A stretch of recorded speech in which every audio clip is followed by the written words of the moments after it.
Wednesday edition of Locked On Lions, everybody. Sam Monson from PFF is going to join us. And guess who's not on the injury report? Finally. You are Locked On Lions, your daily Detroit Lions podcast. Part of the Locked On Podcast Network, your team every day.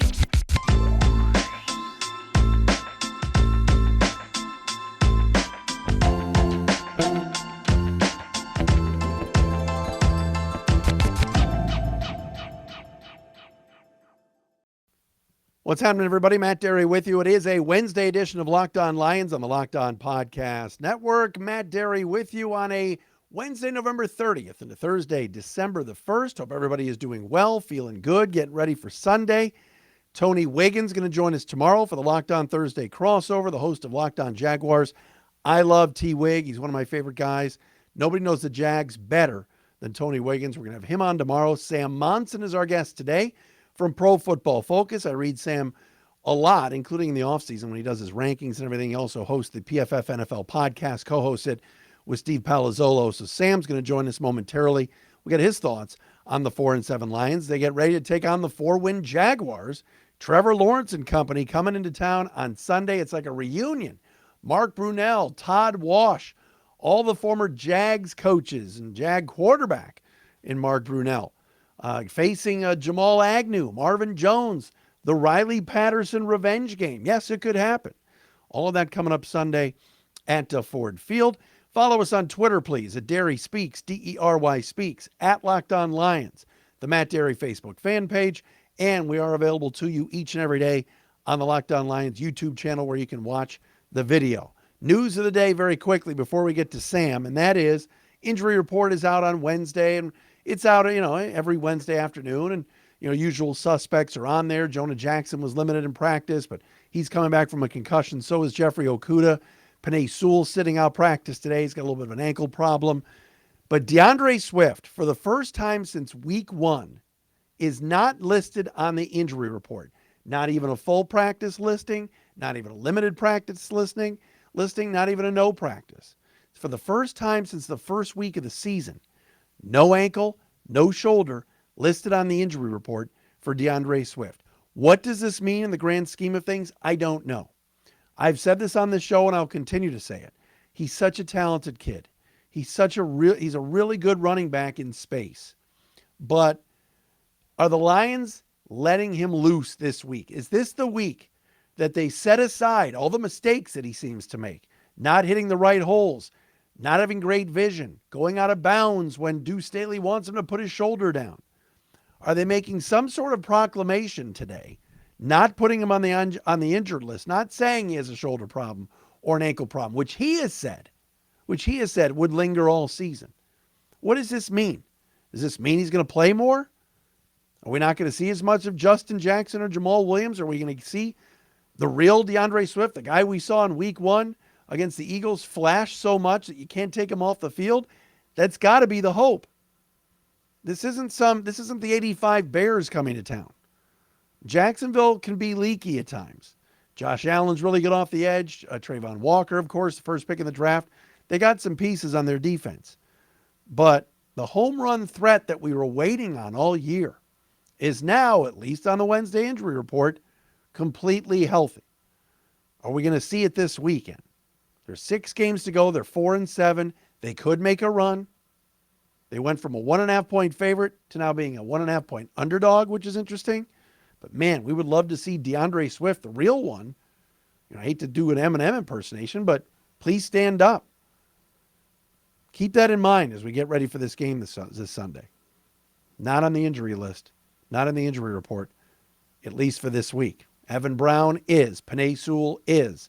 Hopefully the Lions get their offensive line intact and healthy, having to face Allen and Walker and those guys and Arden Key, but we'll have to wait and see. All right, Sam Monson from PFF is coming up next. I want to tell you first, though, Locked On Lions today proudly brought to you by Turo, the world's largest car-sharing marketplace. With Turo, you can book any car you want, wherever you want it, from a community of local hosts. Browse a huge selection of vehicles for just about any occasion or budget across the U.S., U.K., Canada, and Australia. Book a spacious SUV or minivan for a family road trip. Get a classic or luxury car for a special event, birthday, or holiday. Test drive the new electric vehicle that you want, all at Turo. Many Turo hosts can even deliver the car right to you. Every trip is backed by liability insurance. Terms, conditions, and exclusions apply. Forget boring rental cars and find your drive at Turo, Turo.com. And Locked On Lions presented to you by Audible. Audible is releasing a slate of new football podcasts that we're sure you're going to love. Find Block Forever now wherever you get your podcast. Block Forever is a brand new podcast from former NFL All-Pro Ryan Khalil and Audible. Khalil takes the conversation about football to the next level. He gives football fans an insider's look at the game through the eyes of the greatest players and personalities of all time. You'll hear guys like Christian McCaffrey on there, etc. A lot of fun. New episodes of Block Forever are recorded and released every week ahead of Thursday Night Football. Available for free on Audible or wherever you get your podcasts. Catch the full Block Forever series, available anywhere you get your podcasts, available everywhere right now. Audible, get in the game.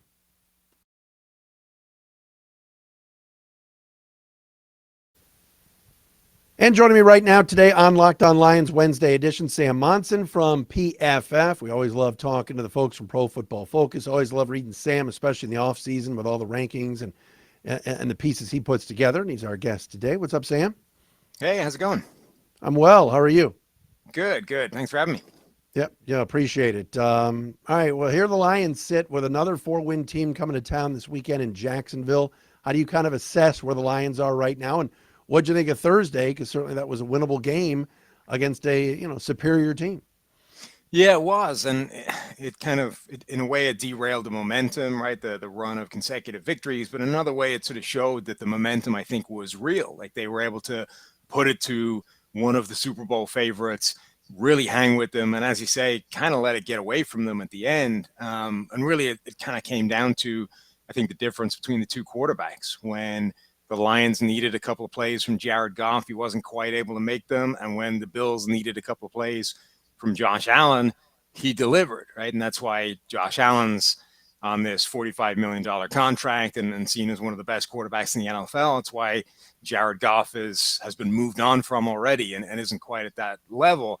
But I think it showed that Detroit is definitely a better team than their record, or than they certainly were earlier in the season. Jacksonville is a really interesting test because they're coming off a kind of signature game for them. They exercised a lot of demons, I think, with that last minute comeback against Baltimore. I think it was maybe the best game of Trevor Lawrence's NFL career.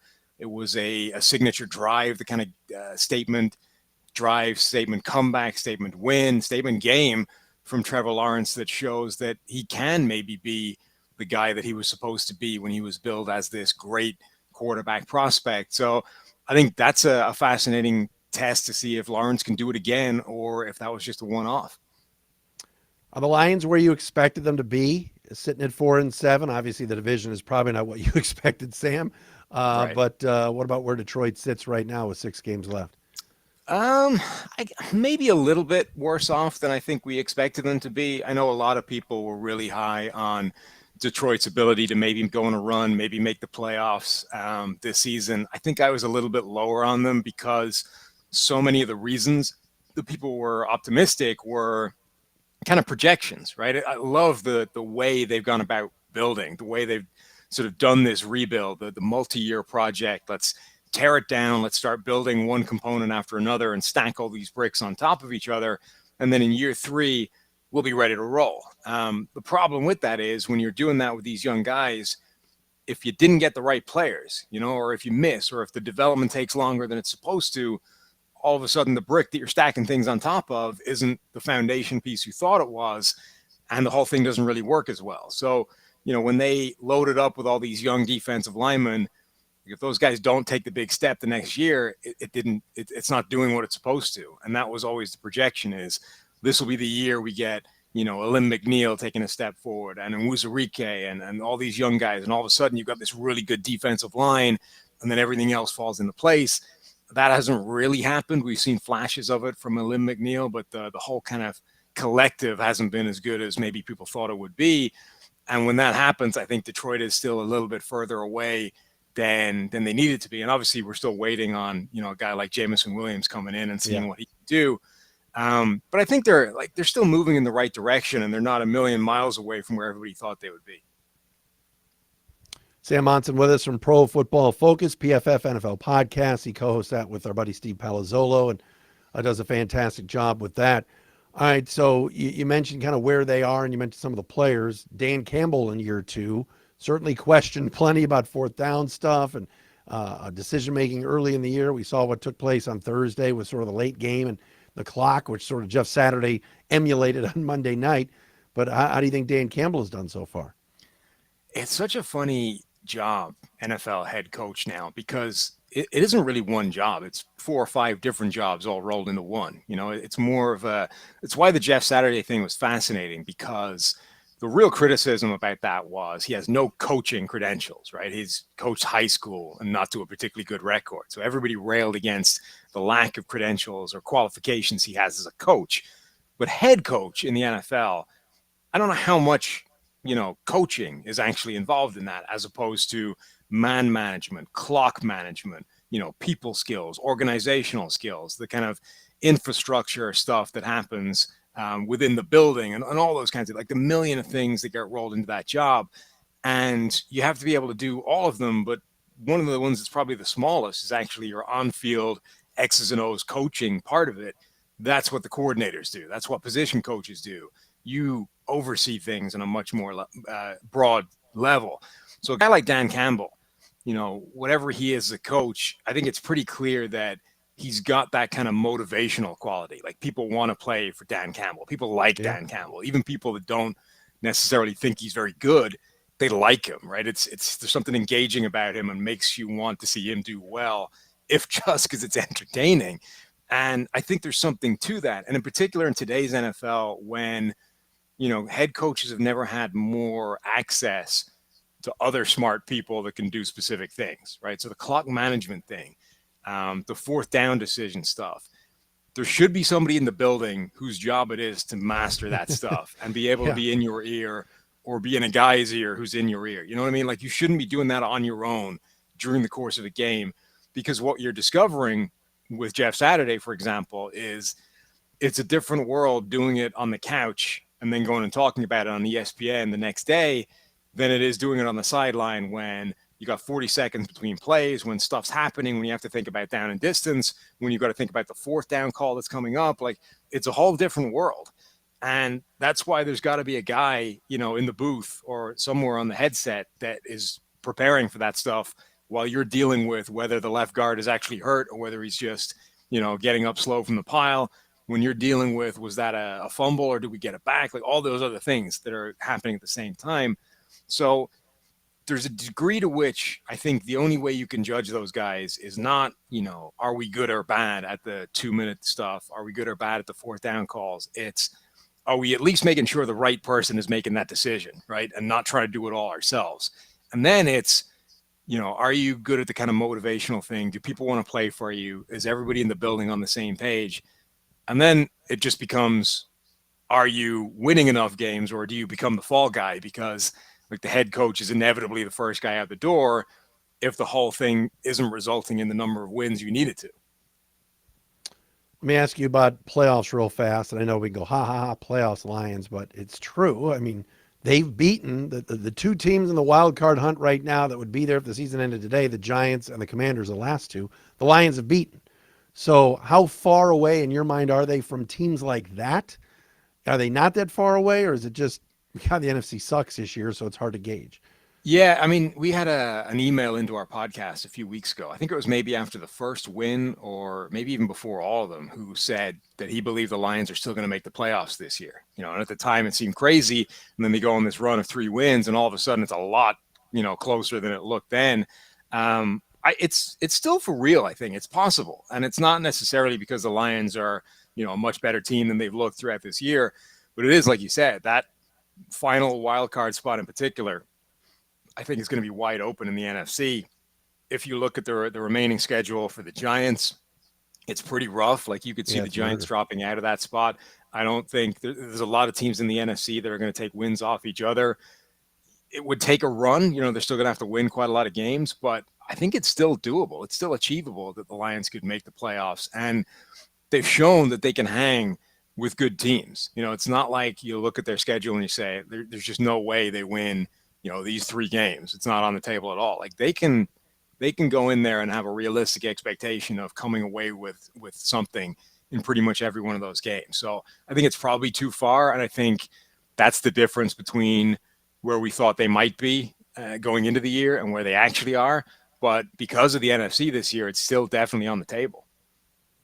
More with Sam Monson coming up next. I want to ask him about some particular players and what PFF thinks of them. But first, I want to tell you about our friends at LinkedIn Jobs. These days, every new potential hire can feel like a high-stakes wager for your small business. You want to be 100% certain you've got access to the best qualified candidates available. That's why you got to check out LinkedIn Jobs. LinkedIn Jobs helps find the right people for your team faster and for free. I've posted spots on my 9-to-5 from LinkedIn Jobs, and you should too. You just go on there, add that purple hiring frame to your LinkedIn profile. That'll help spread the word that you're hiring. Simple tools like screening questions are available. Make it easy to focus on candidates with just the right skills and experience, so you can quickly prioritize who you'd like to interview and hire. Really, it comes as simple as that. LinkedIn Jobs helps you find the qualified candidates you want to talk to faster. Post your job for free at linkedin.com/LockedOnNFL. That's linkedin.com/LockedOnNFL to post your job for free. Terms and conditions apply. Sam Monson is with us from PFF, Pro Football Focus. Follow him on Twitter at PFF_Sam. Also co-hosts the PFF NFL podcast. All right, Sam, I was joking before you came on the air. DeAndre Swift is not on the injury report for the first time since week 1. It's like, hey, Swift's not on the injury report. It's almost like a national holiday here. But how does PFF gauge, or even you gauge, a player like that is so talented, yet carries have been taken away? Jamal Williams, Justin Jackson. How good is DeAndre Swift in your mind? I think you're right that talented is the right word to describe him. Like, he's clearly a talented ball carrier. He can make guys miss. He's got a lot of skills. But a lot of times when you see situations where somebody like Jamal Williams is taking carries off somebody like Swift, it's because of some other things that are more difficult to see sometimes. And I don't know that his vision is necessarily great. You see a lot of plays where he's not taking the correct quote unquote path, or the path of least resistance a lot of times, and kind of tends to cut his way into trouble as opposed to away from it. And sometimes coaches in particular, that kind of riles them up, right? And they tend to go away from those guys and start giving them the ball to the steady hand, the guy that they know will at least do the right thing at the right time, even if he's not able to fix some of the issues and make plays off the back end of it. So the problem with that is there are times where running backs just kind of get in a rut of trying to do too much, or try to, make things happen that aren't necessarily on the cards. Or there are times when it is just a genuine flaw, or, something that they're not great at. I don't think we're quite there at understanding where Swift falls into, whether he's just bad at that, or whether he's trying to do too much now because of injuries and because of, things that haven't necessarily gone his way so far. That's something that he has to answer, because all of a sudden he is seeing his playing time diminish, and he's kind of falling a little bit out of favor relative to Williams. But he, as he said, he has the talent to do it. So if he can figure out how to sort of get out of his own way, I think he could be a top tier back. Amon-Ra St. Brown, is he a top 5, top 10, top 15 receiver in your mind? Where do you have him ranked? It's really tough he's a really good receiver. He's a great route runner. He's got good hands. He understands defenses. He's able to get himself open all the time. The Lions also do a really good job of putting him in a great position, right? It's like 50-50 split between playing outside, playing in the slot. That gives him a lot of free releases. It gives him a lot of working against sort of favorable defensive coverages, and tends to take him away from the kind of defenses that can go physically toe-to-toe with top-end receivers and try and shut them down. So it's always really difficult to directly compare guys like him with guys like, Jamar Chase or Justin Jefferson, or these guys that are sort of elite number ones that spend a lot of their time one-on-one with the best cornerback that an opposing defense is going to deploy. and can win in every possible way, right? Are really good at the catch point, are really good after the catch, are really sort of physical, imposing specimens as well. So I think we've seen from him, like he's definitely like a top 15 receiver easily. But I think to get into that kind of top 5, truly elite echelon, I think you need to be able to win in all ways, right? You need to have everything to your game. And I'm not completely sure that Sam Brown has that, or that he's just a great fit for the way they're currently using him. Defensively, and it's coming up this weekend, here's Trayvon Walker at number 1, Aiden Hutchinson at number 2. They're going to play against each other, not obviously on the same field at the same time, but Lion fans will get a look at the man that went 1 pick ahead of Hutch, and I'm sure Jags fans are going to get to see Hutchinson, whom the Jaguars passed on. How do you kind of compare and contrast their years so far? I mean, I think Hutchinson has been the better player so far, but I don't think either guy has really set the world alight, in their rookie season. They're both, I think, rating averagely, slightly above averagely, depending on what facet, depending on what area you're looking at. Hutchinson has definitely generated more pressure. He's obviously got a couple of interceptions in there as well. Like he's made a couple of big plays, but he's on the field like almost the whole time, right? He's rushing a lot. So you would expect a guy like that to generate a lot of pressure. And then for Trayvon Walker, we're kind of seeing more of what we saw in college, which is every now and again, you'll flash that crazy, absurd athleticism that we've really never seen before, the whole sort of totality of that package.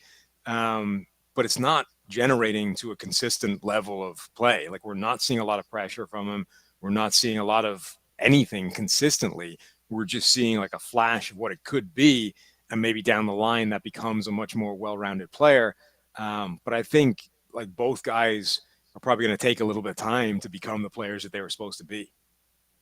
Who else on defense stands out for you as somebody that you like? And obviously there's some names, Kirby Joseph, Malcolm Rodriguez, but anybody else stand out for you that you think, all right, this is going to be a fixture on this defense for the next 5 years? Yeah, I mean, Kirby Joseph is obviously having a really good season.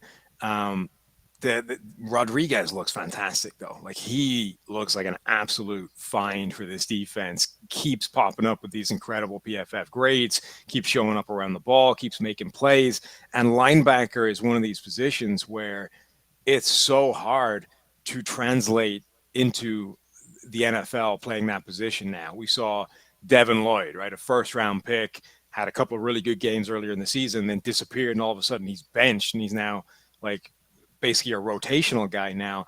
When you think of all the developments in offense or scheme, X's and O's in the last 10 years, like every one of them has put more stress on off-the-ball linebackers, right? It's making them cover multiple different things or read multiple different things at the same time and try and diagnose everything on the fly.